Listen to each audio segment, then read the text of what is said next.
Howdy y'all, this is Stevie D's and I'm going to teach you how to fry a turkey. Today, first of all you got to go out and get yourself a nice turkey, anywhere from 10 to about 15 pounds. What I typically do when I fry these bad boys is somewhere between 10 and 12 pounds. I fry for about 3 minutes a pound, and then from about 13 to 15, 3.5 minutes, and then 15 up to no bigger than probably 17, 18 is about 3.5 to 4 minutes a pound. So right now I've got me a Publix bird from our local Publix down in downtown Canton, Georgia, and she's about 13 pounds, which I think is about the perfect frying bird. 13 to 15 pounds. What I've done is taken her off, taken the giblets out, gave it a good cleaning, and I've injected it with some good old Creole Butter, Cajun injection. I like this. This is the best that I've found, but there's other brands out there to use. I typically just get it and it's got the little injector on it. I use the whole 16 ounces per bird. I inject at least one syringe in each of the wings, one in the leg, one in the thigh, a little bit in the back, and of course the breast is where it's going to take the most of the breast, and up here by the wishbone and all that good stuff is where the most of the moisture is.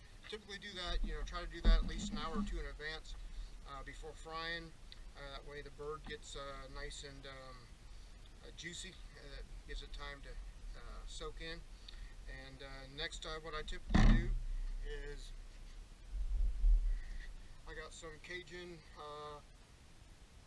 rub that I just basically go in and I'll just sprinkle it on, get a good coating on there, get it good rubbed in, and then put it back in the fridge for about an hour, 2 hours if you can. And then while that thing's marinating and getting all nice and juicy and all that good stuff, is what I typically do then is go get my fryer and everything else out and ready, and propane hooked up and all that good stuff. So I'll be quiet here as you watch me put a little bit of Cajun seasoning on this bird. One of the biggest things you got to remember is the turkeys need to be completely thawed before you put them in the fryer. If not, it will cause one hell of an explosion. Catch shit on fire and everything else. Excuse my French. But what I typically do is I'll get my cooler out at least 2 days before, put it in a shady spot in the yard, fill it up with water, and put the bird in its wrapper and let it soak. And then at least every morning I'll change out the water, and then when I get off from work I'll change out the water, making sure that bird stays nice and cool. I've lived down here in Georgia, so the weather's somewhere in the upper 30s at night, up to the mid 50s, 60s in the morning or daytime. But that typically is okay. The water temperature never gets up, and if you need to store it after that, you just take it out of the cooler after it's thawed, put it in the fridge. So always just remember your food safety. Okay guys, well, that's all it right now. I'm going to go take this thing out. Excuse me. That's some good stuff right there. I'm going to take this and put it in the fridge, let it sit for a couple hours as I get that fryer going. So I'll be right back to show you the fryer in just a second. Okay guys, I'm back. I just got the fryer all set up. There's my fryer right there, my propane tank. Basically you hook it up to the propane tank.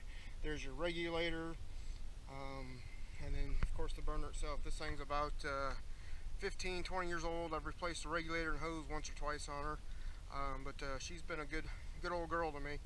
I've fried many turkeys. Got me a stainless steel pot that I use. It's got marks on it to let me know how much to fill up the turkeys to, 16 to 18, or a little bit more for your 10 to 15 pound turkeys. That's just a good guess. You're always better to go a little on the low side than on the high side because of this thing boiling over. Okay, so that's the big main thing there. I always fry in 100% peanut oil. get this from Sam's Club or Costco, whoever's got the better deal on it.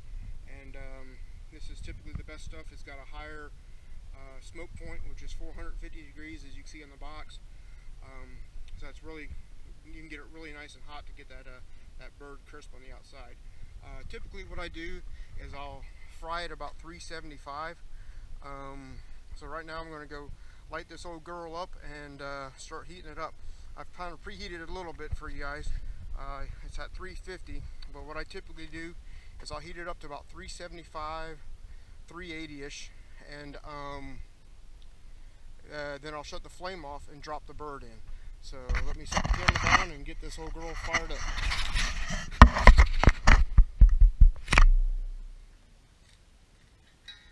Typically I just use me a good old long lighter, get down here to start her up, and just slowly turn on the gas. This is your first time. There she lit up. Crank that old girl all the way up and heat it. And what I end up usually doing is, because I don't trust these thermometers from year to year, especially they go through the dishwasher, so I typically get out my eye grill and double check my thermometer at least the first fry every year. So my analog thermometers tell me I'm right around 350 degrees, and my eye grill usually takes 2 or 3 minutes to do. Be very careful, don't get your fingers caught up in this, because it will burn like a moan. So right now my eye grill is telling me it's still climbing, 330.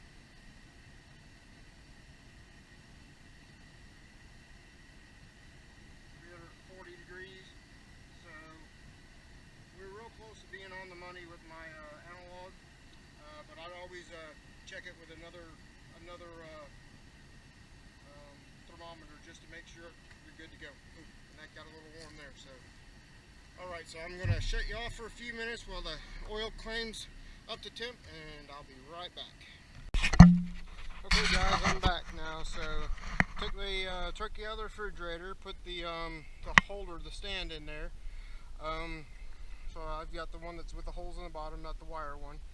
So basically you take the long rod, you stick it in the turkey hole neck, and then out the back side of the turkey. Hook up your hanger to it, and you're just about ready for frying. But the biggest things that you need to know about frying is this is very, very, very, very dangerous. Oil temperature is about 375 is what I got mine at. Touch over, like I said, smoke point's 450, so never do it. If you use a lid when you are heating up this oil, always make sure, actually I got a lid right here to show you, always make sure to open it up like that away from you, in case your thermometer's malfunction, you overheated that oil, and when you open it up like that, if this thing ignites, it at least pushes the flames away from your face instead of in your face. Never that way, never just pick it up and look down right at it, because that's just asking for trouble one day. I also put down a couple cardboard boxes, taping them together, because this is going to splash. You know, so makes it easier to clean up, keeps you less in trouble with the wife and all that good stuff. Gear when you're frying turkeys. I always have a good pair of leather gloves, so when I put the turkey in and pull it out, I always wear my leather gloves. I'm wearing shoes that cover the toes. This is probably not the safest set of shoes, but you should probably, you know, use leather shoes or something like that. Do not be frying in flip-flops or Crocs or anything else that is going to combust on you, especially if that hot oil boils over. Some people wear like a welder's apron when they're putting this turkey in and out. That's smart, especially for the first timers if you want to do that. But must is a good pair of shoes, long pants, and a good pair of gloves to go in and out on. So now I'm going to just set the camera down. I've got the oil up to 375 degrees. I shut the flame off. So if you have no flame, you have no source of ignition. So if this thing boils over, you can't catch it on fire. Or I can't say you can't, but it's a less of a chance of catching anything on fire.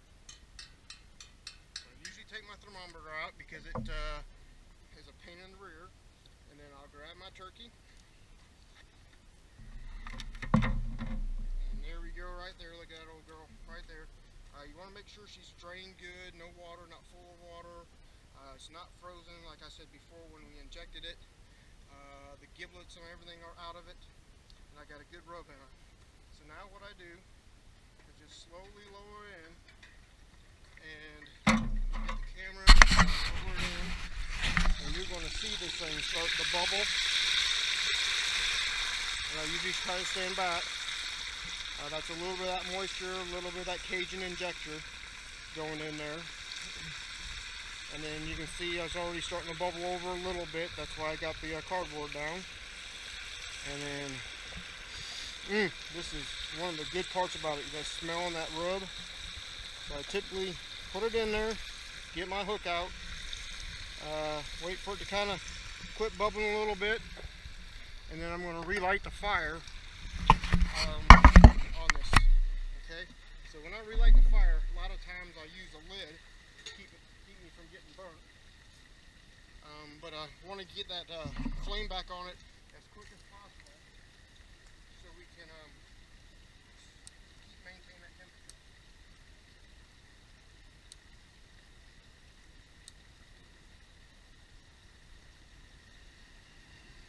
And usually it drops a good 10, 20 degrees, maybe 30 degrees, 50 degrees, depending on the how big the bird is, how cold the bird is. I've got a little hole up top here where my thermometer fits in fairly easy. So I'll put that in, start monitoring it, and I like frying around 350 degrees. So that's why I've kind of cranked this thing up about as high as she'll go to try to recover. Now, this is a 13-pound bird, so 3.5 minutes a pound is going to be approximately about 45, 46 minutes is what I'm going to fry this bird at. So I'll keep an eye on the temperature. I'm not going to go too far away. 350 degrees is optimum. 325, 350. Try not to get it up over that. And set my timer on my phone, and 3.5 minutes a pound later, I'm going to have a perfectly done turkey. So we'll see you maybe about halfway point. Okay, I'm back. It's about 15 minutes into the cook, and my temperature gauge is starting to climb back up a little bit. It's almost to 350 degrees. So what I typically tend to start doing right now, that's a little warm, start to throttle back on my gas a little bit. You can probably hear as I do. That way I don't overshoot the temp. And once it gets that hot, it doesn't take as much propane to keep it going anyway. So as you can see, the splatter, even with the lid on, is quite significant. So that's why you want to put down your cardboard so you're not ruining your concrete or your wooden deck, which I would not recommend cooking on, because wood is flammable, and if you catch things on fire, it will go up, and then your house will go up, and then you'll be on the Allstate commercial. So we'll be back probably in about another 15 minutes as we check on it. Okay, we're back. That was my 45 minutes, 46 minutes for the turkey to fry.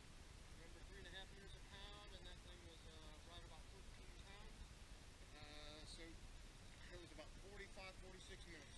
Put it in there, had to tweak the temperature a couple times.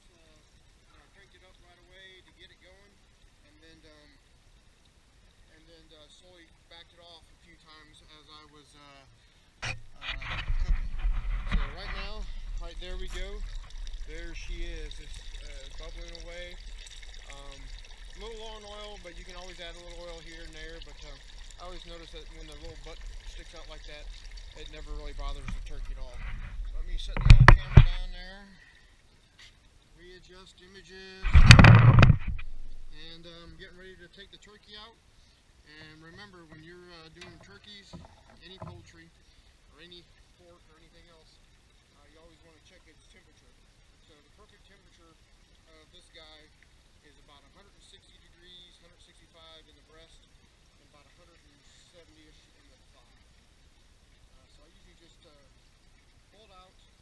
I shut the gas off to make sure that if any oil gets over, that it doesn't spark or flame and all that good stuff. So right there we go. It's nice and beautifully golden brown. Stick my thermometer in. Like I said, I'm looking for about 160, 165 in the breast. If it doesn't get there, put it back in for another 1 or 2 minutes at a time until you get to there. Okay? Big thing to learn that. So I'm a little over about 166. That is perfect in the breast. You look at it, we got all that nice, good, crispy skin. Okay, I don't know where I left off at. My memory card got full. I guess I wasn't expecting that. So basically what I did is after about 45 minutes of cooking, I went in and shut off the propane and pulled out the turkey. Checked its temperature, breast temperature, to about 165 degrees or so. Just took it out, plugged it in, it was 165 degrees, and then I gave it another quick dusting before the oil kind of dried or evaporated or absorbed into the skin with another little bit of Cajun seasoning. And that right there is a perfectly cooked Cajun injected Creole buttered turkey. Good. That's a nice good crispy skin on there. Look at that. That's it right there. I'm telling you that. That's the worst part about this is just devouring that skin, and nobody gets it before I get to carve it. So after it's done, it's been redusted. Don't have to dust it if you don't want that extra spice. Let it sit for somewhere between 15 and 30 minutes before you carve it on up. I'm going to put it in a half pan, cover it in foil, and be done.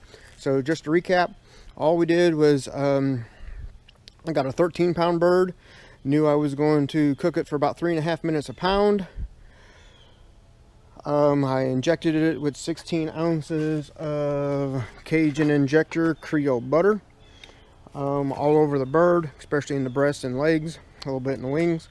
Rubbed it with some of that Cajun seasoning. Heated my oil up to 375 degrees.